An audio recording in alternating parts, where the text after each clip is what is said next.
अफगानिस्तान च तालिबान का सिखां नूं फरमान, इस्लाम कबूल करो नहीं तो छड्डो अफगानिस्तान। पहला तालिबान ने घट गिणतियां की सुरक्षा का दिता सी भरोसा। रूसा आलम ने न्यूज़ 18 ते तोड़ी चुप्पी, सोनिया गांधी नाल अपनी तस्वीर ते रूसा आलम का स्पष्टीकरण। कहा सोनिया गांधी नाल 2005 च हुई सी मुलाकात, 2006 च कैप्टन नाल। कैप्टन धड़े ने रूसा आलम दियां सोनिया गांधी ते मंत्री रजिया सुल्ताना नाल खिंचियां तस्वीरां कीतियां साझियां। रूसा नूं लैके सवाल कर रहे कांग्रेसियां तो पुछया, इन्हां तस्वीरां बारे की कहोगे?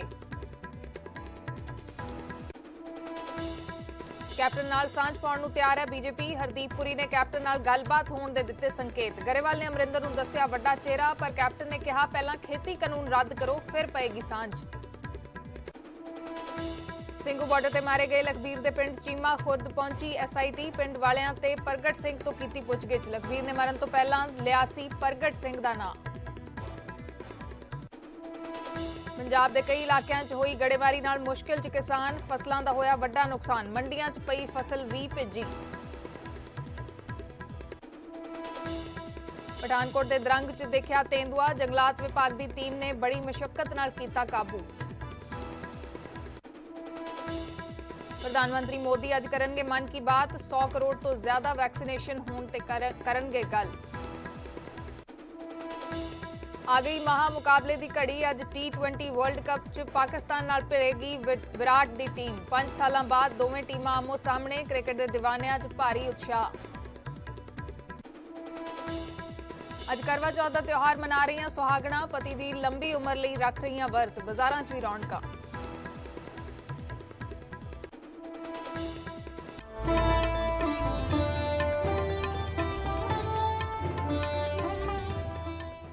सत श्री अकाल। न्यूज़ 18 पंजाब हरियाणा हिमाचल देख रहे दर्शकों का स्वागत। मैं हाँ हरदीप संधू ते शुरुआत करते हैं एक वड्डी खबर तो। अफगानिस्तान दे विच सिख भाईचारा खतरे दे विच पै गया। अफगानिस्तान दे विच हुण तालिबान ने सिखां लई फरमान जारी किया है, कहा है कि इस्लाम कबूल करो नहीं तो अफगानिस्तान छड्ड दिओ। पहला तालिबान ने घट गिणतियां की सुरक्षा का भरोसा दिता सी, कहा सी कि असीं सब नूं नाल लैके चलांगे। लेकिन उस तो बाद हुण जानकारी मिल रही है कि फरमान जारी किया गया है कि इस्लाम कबूल करो नहीं तो अफगानिस्तान छड्ड दिओ।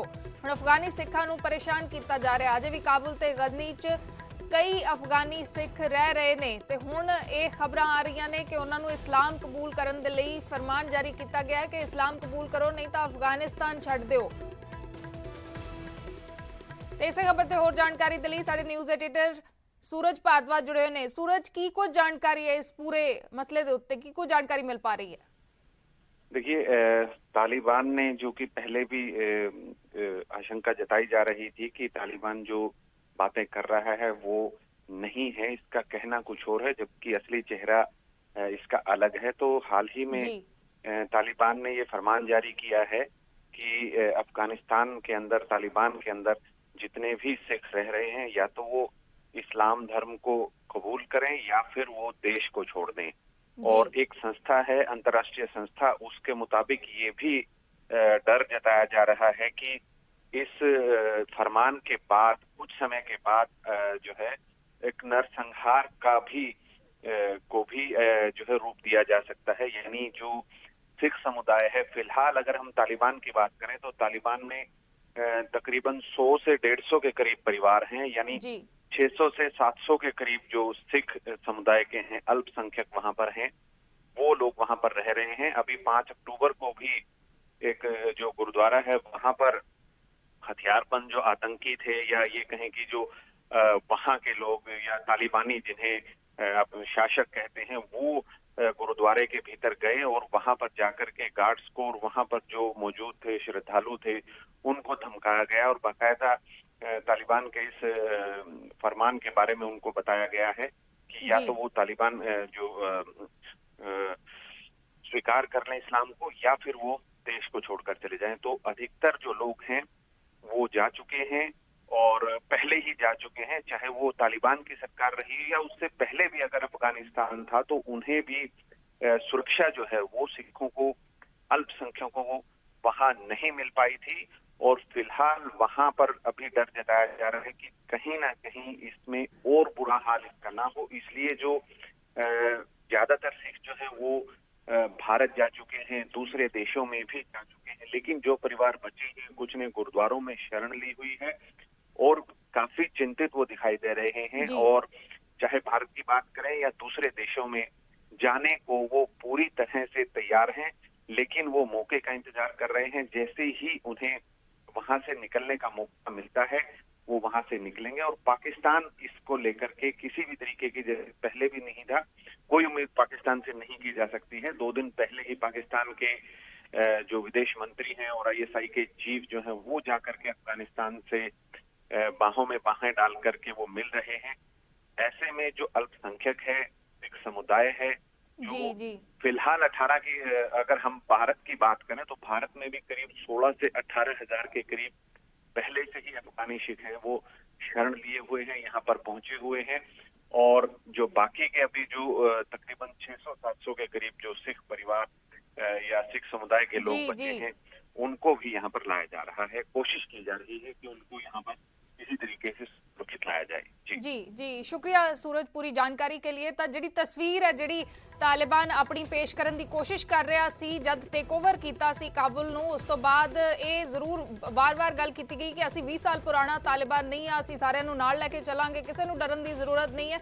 ਤਾਂ ਉਹ ਤਸਵੀਰ ਹੈ ਜਿਹੜੀ ਕਿਤੇ ਨਾ ਕਿਤੇ ਟੁੱਟਦੀ ਨਜ਼ਰ ਆਉਂਦੀ ਹੈ। ਕਿਤੇ ਨਾ ਕਿਤੇ ਉਹ ਜਿਹੜੀ ਤਸਵੀਰ ਹੈ ਜਿਹੜੀ ਪੇਸ਼ ਕੀਤੀ ਜਾ ਰਹੀ ਸੀ, ਹੁਣ ਸਾਫ਼ ਹੋ ਰਿਹਾ ਕਿ ਉਹੀ ਤਾਲਿਬਾਨ ਹੈ, ਉਸੇ ਤਰੀਕੇ ਦੇ ਨਾਲ ਕੰਮ ਕਰੇਗਾ, ਚਾਹੇ ਉਹ ਹੁਣ ਉੱਥੇ ਰਹਿੰਦੀਆਂ ਘੱਟ ਗਿਣਤੀਆਂ ਦੇ ਲਈ ਹੋਏ, ਚਾਹੇ ਹੋਰ ਮਸਲਿਆਂ ਦੀ ਹੋਏ, ਉਹਨਾਂ ਦੇ ਸਿਟੀਜ਼ਨਸ ਦੇ ਲਈ ਹੋਏ। ਬਹੁਤ ਸਾਰੀਆਂ ਤਸਵੀਰਾਂ ਇਹੋ ਜਿਹੀਆਂ ਬਾਹਰ ਆ ਰਹੀਆਂ ਨੇ ਤੇ ਹੁਣ ਸਿੱਖਾਂ ਨੂੰ ਪਰੇਸ਼ਾਨ ਕੀਤਾ ਜਾ ਰਿਹਾ ਅਫਗਾਨਿਸਤਾਨ ਦੇ ਵਿੱਚ ਤੇ ਉਹਨਾਂ ਦੇ ਲਈ ਫਰਮਾਨ ਜਾਰੀ ਕੀਤਾ ਗਿਆ ਹੈ ਕਿ ਇਸਲਾਮ ਕਬੂਲ ਕਰੋ ਨਹੀਂ ਤਾਂ ਅਫਗਾਨਿਸਤਾਨ ਛੱਡ ਦਿਓ। ਉਹਨਾਂ ਦੀ ਸੁਰੱਖਿਆ ਦਾ ਮਸਲਾ ਹੈ ਜਿਹੜਾ ਉਹ ਕਿਤੇ ਨਾ ਕਿਤੇ ਖੜਾ ਹੋ ਗਿਆ ਹੈ ਤੇ ਅਪੀਲ ਵੀ ਕੀਤੀ ਜਾ ਰਹੀ ਹੈ ਕਿ ਜਿਹੜੇ ਇਹ ਸਿੱਖ ਨੇ ਅਫਗਾਨਿਸਤਾਨ ਦੇ ਵਿੱਚ ਰਹਿੰਦੇ ਸਿੱਖ ਨੇ, ਭਾਰਤ ਦੇ ਵਿੱਚ ਵੀ ਅਪੀਲ ਕੀਤੀ ਜਾ ਰਹੀ ਹੈ ਕਿ ਇਹਨਾਂ ਨੂੰ ਸੁਰੱਖਿਅਤ ਉੱਥੋਂ ਕੱਢਿਆ ਜਾਵੇ। ਲੇਕਿਨ ਜਿਹੜੀ ਇਸ ਵੇਲੇ ਦੀ ਜਿਹੜੀ ਖਬਰ ਹੈ ਉਹ ਇਹ ਹੈ ਕਿ ਇਹਨਾਂ ਨੂੰ ਪਰੇਸ਼ਾਨ ਕੀਤਾ ਜਾ ਰਿਹਾ ਤੇ ਇਸਲਾਮ ਕਬੂਲ ਕਰਨ ਤੇ ਜਾਂ ਫਿਰ ਅਫਗਾਨਿਸਤਾਨ ਛੱਡਣ ਦੇ ਲਈ ਮਜਬੂਰ ਕੀਤਾ ਜਾ ਰਿਹਾ ਹੈ।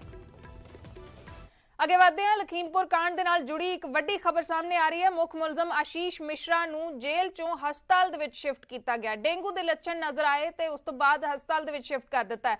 ਅਜੇ ਆਸ਼ੀਸ਼ ਦੀ ਮੈਡੀਕਲ ਰਿਪੋਰਟ ਆਉਣੀ ਬਾਕੀ ਹੈ। ਕੇਂਦਰੀ ਮੰਤਰੀ ਅਜੇ ਮਿਸ਼ਰਾ ਦਾ ਬੇਟਾ ਹੈ ਆਸ਼ੀਸ਼ ਮਿਸ਼ਰਾ, ਜਿਸ ਦੇ ਉੱਤੇ ਕਿਸਾਨਾਂ ਨੂੰ ਗੱਡੀ ਨਾਲ ਦਰੜਨ ਦੇ ਇਲਜ਼ਾਮ ਨੇ ਤੇ ਉਸ ਨੂੰ ਉਸ ਤੋਂ ਬਾਅਦ ਗ੍ਰਿਫਤਾਰ ਕੀਤਾ ਗਿਆ ਸੀ। ਪੁੱਛਗਿੱਛ ਕੀਤੀ ਗਈ ਸੀ ਕਾਫੀ ਲੰਬੀ ਤੇ ਉਸ ਤੋਂ ਬਾਅਦ ਗ੍ਰਿਫਤਾਰ ਕਰ ਲਿਆ ਗਿਆ ਸੀ। ਫਿਲਹਾਲ ਉਸ ਨੂੰ ਜੇਲ੍ਹ ਚੋਂ ਹਸਪਤਾਲ ਦੇ ਵਿੱਚ ਸ਼ਿਫਟ ਕਰ ਦਿੱਤਾ ਗਿਆ ਹੈ। ਡੇਂਗੂ ਦੇ ਲੱਛਣ ਮਿਲੇ ਨੇ, ਹਾਲਾਂਕਿ ਅਜੇ ਰਿਪੋਰਟ ਆਉਣੀ ਬਾਕੀ ਹੈ। ਮੈਡੀਕਲ ਰਿਪੋਰਟ ਆਉਣ ਤੋਂ ਬਾਅਦ ਹੀ ਪਤਾ ਲੱਗੇਗਾ ਕਿ ਕਿਸ ਕਿਸਮ ਦੇ ਲੱਛਣ ਨੇ ਜਾਂ ਕੋਈ ਹੋਰ ਜਿਹੜੀ ਪਰੇਸ਼ਾਨੀ ਹੈ।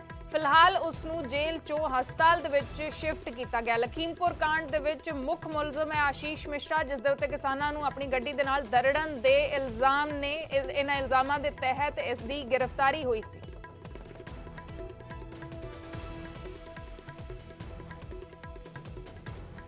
ਤੇ ਲਖੀਮਪੁਰ ਤੋਂ ਸਾਡੇ सहयोगी राजीव जुड़े हुए ने और गलबात के लिए। राजीव, क्या कुछ जानकारी है? जेल से हॉस्पिटल में शिफ्ट किया गया है। देखिए, बीते 3 अक्टूबर को लखीमपुर तिकोनिया में जो हिंसा हुई थी उसमें 4 किसान, एक पत्रकार समेत 8 लोगों की मौत हुई थी, जिसका मुख्य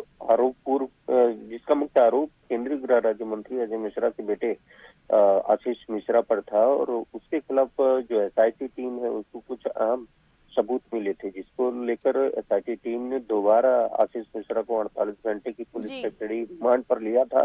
लेकिन इस दौरान आशीष मिश्रा की तबीयत खराब थी, जिसके टेस्ट कराए गए तो उसमें डेंगू की पुष्टि हुई है। जिसके बाद SIT टीम ने पुनः उसे जेल में दाखिल करा दिया है और फिलहाल आशीष मिश्रा का जो इलाज है वो जेल में किया जा रहा है। SIT के मुताबिक जैसे ही आशीष मिश्रा की तबीयत ठीक होगी उसे पुनः रिमांड पर लेकर आगे की पूछताछ की जाएगी, ताकि ये पता लगाया जा सके कि आखिर लखीमपुर हिंसा का मुख्य जिम्मेदार कौन था और ये घटना कैसे हुई और कैसे 8 लोगों की मौत हुई। जी शुक्रिया राजीव पूरी जानकारी के लिए। लखीमपुर कांड नाल जुड़ी है वड्डी खबर है। लखीमपुर कांड दे विच जिहड़ा मुख मुलजम है आशीष मिश्रा, डेंगू के लक्षण मिले ने, जानकारी मिल रही है तो उस तो बाद हस्पताल दे विच शिफ्ट किया गया है। हालांकि अजे मैडिकल रिपोर्ट आनी बाकी है, उस तो बाद साफ होएगा कि किस तरीके दे नाल जिहड़ा ट्रीटमेंट है वो होना है, माइनर है या मेजर है, किस तरीके की स्थिति बनती है। लेकिन जो जानकारी मिल रही है कि फिलहाल इसनूं हस्पताल दे विच शिफ्ट किया गया है। मुख मुलजम है लखीमपुर कांड दे विच किसानां दे उत्ते ਗੱਡੀ ਚੜਾਉਣ ਦੇ ਇਲਜ਼ਾਮਾਂ ਦੇ ਤਹਿਤ ਇਸ ਨੂੰ ਗ੍ਰਿਫਤਾਰ ਕੀਤਾ ਗਿਆ। ਕੇਂਦਰੀ ਮੰਤਰੀ ਅਜੇ ਮਿਸ਼ਰਾ ਦਾ ਬੇਟਾ ਹੈ ਆਸ਼ੀਸ਼ ਮਿਸ਼ਰਾ।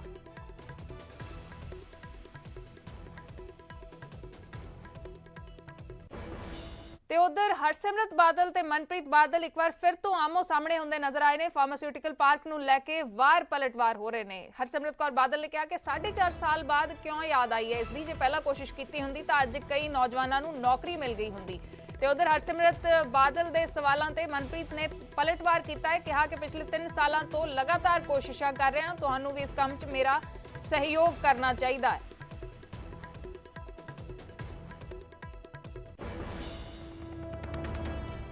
ਹਰਸਿਮਰਤ ਕੌਰ ਬਾਦਲ ਦੇ ਵੱਲੋਂ ਟਵੀਟ ਕੀਤਾ ਗਿਆ। ਟਵੀਟ ਕਰਕੇ ਲਿਖਿਆ ਗਿਆ ਕਿ ਕੀ ਖਜ਼ਾਨਾ ਮੰਤਰੀ ਮਨਪ੍ਰੀਤ ਬਾਦਲ ਇਹ ਦੱਸ ਸਕਦੇ ਨੇ ਕਿ ਜਦੋਂ ਸਰਕਾਰ ਦਾ ਕਾਰਜਕਾਲ ਖਤਮ ਹੋਣ ਜਾ ਰਿਹਾ ਹੈ ਉਦੋਂ ਕੇਂਦਰ ਤੋਂ ਫਾਰਮਾਸਿਊਟੀਕਲ ਪਾਰਕ ਦੀ ਮੰਗ ਕਰਨ ਦਾ ਕੀ ਮਤਲਬ ਬਣਦਾ ਹੈ। ਜੇ ਇਹ ਕੋਸ਼ਿਸ਼ ਪਹਿਲਾਂ ਕੀਤੀ ਹੁੰਦੀ ਤਾਂ ਇਸ ਪ੍ਰੋਜੈਕਟ ਨਾਲ ਹਜ਼ਾਰਾਂ ਨੌਜਵਾਨਾਂ ਨੂੰ ਰੋਜ਼ਗਾਰ ਮਿਲ ਜਾਂਦਾ। 4.5 ਸਾਲ ਤੱਕ ਕੁਝ ਨਹੀਂ ਕੀਤਾ ਤੇ ਹੁਣ ਪੰਜਾਬ ਦੇ ਲੋਕਾਂ ਨੂੰ ਮੂਰਖ ਬਣਾ ਰਹੇ ਹੋ, ਪਰ ਲੋਕ ਤੁਹਾਡੇ ਜਾਲ 'ਚ ਨਹੀਂ ਫਸਣਗੇ। ਹਰਸਿਮਰਤ ਕੌਰ ਬਾਦਲ ਨੇ ਟਵੀਟ ਕੀਤਾ ਤੇ ਇਸ ਤੇ ਪਲਟਵਾਰ ਕਰਦਿਆਂ ਮਨਪ੍ਰੀਤ ਬਾਦਲ ਨੇ ਲਿਖਿਆ ਕਿ 3 ਸਾਲ ਪਹਿਲਾਂ ਕੇਂਦਰ ਨੇ 3 ਕੌਮੀ ਫਾਰਮਾਸਿਊਟੀਕਲ ਪਾਰਕ ਬਣਾਉਣ ਦੀ ਇੱਛਾ ਜਤਾਈ ਸੀ। ਉਦੋਂ ਤੋਂ ਹੀ ਮੈਂ ਲਗਾਤਾਰ ਕੋਸ਼ਿਸ਼ਾਂ ਕਰ ਰਿਹਾ ਤੇ ਅੱਗੇ ਵੀ ਕਰਦਾ ਰਹਾਂਗਾ ਬਿਨਾਂ ਕਿਸੇ ਨਿਰਾਸ਼ਾ ਦੇ। ਹਰਸਿਮਰਤ ਕੌਰ ਬਾਦਲ, ਤੁਹਾਨੂੰ ਵੀ ਬਠਿੰਡਾ ਤੇ ਪੰਜਾਬ ਲਈ ਇਸ ਕੰਮ 'ਚ ਮੇਰਾ ਸਹਿਯੋਗ ਕਰਨਾ ਚਾਹੀਦਾ ਹੈ। ਤਾਂ ਨਸੀਹਤ ਦਿੱਤੀ ਗਈ ਹੈ ਮਨਪ੍ਰੀਤ ਬਾਦਲ ਦੇ ਵੱਲੋਂ ਕਿ ਇਲਜ਼ਾਮ ਤਰਾਸ਼ੀ ਕਰਨ ਦੇ ਬਜਾਏ ਮੇਰਾ ਸਹਿਯੋਗ ਕਰੋ ਇਸ ਪੂਰੇ ਮਸਲੇ ਦੇ ਵਿੱਚ।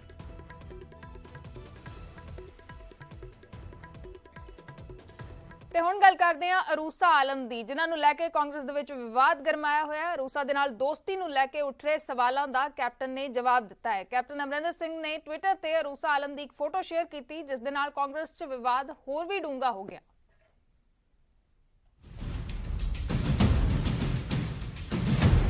ਕੈਪਟਨ ਨੂੰ ਉਹਨਾਂ ਦੀ ਪਾਕਿਸਤਾਨੀ ਦੋਸਤ ਅਰੂਸਾ ਆਲਮ ਨੂੰ ਲੈ ਕੇ ਘੇਰਿਆ ਜਾ ਰਿਹਾ ਹੈ। ਅਰੂਸਾ ਦੇ ISI ਨਾਲ ਸਬੰਧਾਂ ਦੀ ਜਾਂਚ ਕਰਵਾਉਣ ਦੀਆਂ ਗੱਲਾਂ ਹੋ ਰਹੀਆਂ ਨੇ। ਕੈਪਟਨ ਤੇ ਕਈ ਤਰ੍ਹਾਂ ਦੇ ਸਵਾਲ ਅਰੂਸਾ ਨੂੰ ਲੈ ਕੇ ਚੁੱਕੇ ਜਾ ਰਹੇ ਨੇ। ਕਾਂਗਰਸ ਸਵਾਲ ਕਰ ਰਹੀ ਹੈ ਕਿ ਅਰੂਸਾ ਆਲਮ ਨੂੰ ਵੀਜ਼ਾ ਕਿਸ ਨੇ ਦਿਵਾਇਆ, ਅਰੂਸਾ ਕਿਸ ਦੀ ਮਨਜ਼ੂਰੀ ਤੋਂ ਭਾਰਤ ਦੇ ਵਿੱਚ ਰਹਿ ਰਹੀ ਸੀ, ਅਰੂਸਾ ਦਾ ਵੀਜ਼ਾ ਕਿਸ ਨੇ ਸਪਾਂਸਰ ਕੀਤਾ, ਅਰੂਸਾ ਤੇ ISI ਦੇ ਸਬੰਧਾਂ ਦੀ ਜਾਂਚ ਦੇ ਲਈ ਪਰੇਸ਼ਾਨ ਕਿਉਂ ਹੋ ਰਹੇ ਨੇ ਕੈਪਟਨ। ਇਹਨਾਂ ਸਾਰੇ ਹੀ ਸਵਾਲਾਂ ਦਾ ਕੈਪਟਨ ਨੇ ਕਾਂਗਰਸ ਨੂੰ ਇੱਕ ਤਸਵੀਰ ਦੇ ਨਾਲ ਕਰਾਰਾ ਜਵਾਬ ਦਿੱਤਾ। ਕੈਪਟਨ ਨੇ ਟਵਿੱਟਰ ਤੇ ਅਰੂਸਾ ਆਲਮ ਦੀ ਸੋਨੀਆ ਗਾਂਧੀ ਦੇ ਨਾਲ ਤਸਵੀਰ ਸ਼ੇਅਰ ਕੀਤੀ, ਜਿਸ ਦੇ ਵਿੱਚ ਅਰੂਸਾ ਆਲਮ ਸੋਨੀਆ ਗਾਂਧੀ ਨਾਲ ਹੱਥ ਮਿਲਾਉਂਦੀ ਨਜ਼ਰ ਆਉਂਦੀ ਹੈ। ਹਾਲਾਂਕਿ ਟਵਿੱਟਰ ਤੇ ਸਾਂਝੀ ਕੀਤੀ ਗਈ ਇਸ ਤਸਵੀਰ ਤੇ ਕੈਪਟਨ ਨੇ ਕੋਈ ਖਾਸ ਟਿੱਪਣੀ ਤਾਂ ਨਹੀਂ ਕੀਤੀ, ਪਰ ਕੈਪਟਨ ਨੇ ਜਸਟ ਬਾਈ ਦਾ ਵੇ ਲਿਖ ਕੇ ਮੁੱਖ ਮੰਤਰੀ ਚੰਨੀ, ਡਿਪਟੀ CM ਰੰਧਾਵਾ ਅਤੇ ਕਾਂਗਰਸ ਦੇ ਅਧਿਕਾਰਿਕ ਟਵਿੱਟਰ ਹੈਂਡਲ ਨੂੰ ਟੈਗ ਜ਼ਰੂਰ ਕਰ ਦਿੱਤਾ। ਕੈਪਟਨ ਦੇ ਵੱਲੋਂ ਸਾਂਝੀ ਕੀਤੀ ਇਸ ਤਸਵੀਰ ਨੇ ਕਾਂਗਰਸ ਨੂੰ ਹੀ ਸੋਚਾਂ ਦੇ ਵਿੱਚ ਪਾ ਛੱਡਿਆ, ਪਰ ਸੁਖਜਿੰਦਰ ਰੰਧਾਵਾ ਵੱਲੋਂ ਇਸ ਤਸਵੀਰ ਨੂੰ ਲੈ ਕੇ ਜੋ ਜਵਾਬ ਦਿੱਤਾ ਗਿਆ ਉਹ ਵੀ ਸੁਣ ਲਵੋ। कैप्टन की तरफ से एक फोटो दिया गया है, सोनिया गांधी के साथ उनकी तस्वीर है, क्या कहेंगे उस पर? बहुत पुरानी तस्वीर है। तो क्या कह रहे हैं कि आपके भी अरूसा के साथ डिनर किए हैं आपने भी, जब कैप्टन के आप करीबी थे? कैप्टन साहब को मालूम है, मैंने कभी अरूसा के साथ ना डिनर किया और कैप्टन साहब को पता था कि मेरे क्या व्यूज हैं। पहले आप कैप्टन के करीबी थे, बात कही जा रही है। आज भी करीबी हूँ, पर नेशनल सिक्योरिटी रॉ इन्वेस्टिगेट करेगी इसको, इस मामले को रॉ इन्वेस्टिगेट करेगी। बात करेंगे जाकर देखेंगे क्या स्टेट लेवल पे इस मसले को सुलझा लिया जाएगा। नहीं, स्टेट लेवल का जो इंटरनेशनल लेवल का है देखेंगे। ਬਹਿਰਾਲ ਦੇਖਣਾ ਹੋਵੇਗਾ ਕਿ ਆਖਿਰ ਕੈਪਟਨ ਅਤੇ ਕਾਂਗਰਸ ਦੇ ਵਿਚਾਲੇ ਅਰੂਸਾ ਨੂੰ ਲੈ ਕੇ ਛਿੜਿਆ ਵਿਵਾਦ ਕਿੱਥੇ ਤੱਕ ਪਹੁੰਚਦਾ ਹੈ, ਕਿੱਥੇ ਜਾ ਕੇ ਖਤਮ ਹੁੰਦਾ ਹੈ। Bureau report, news 18।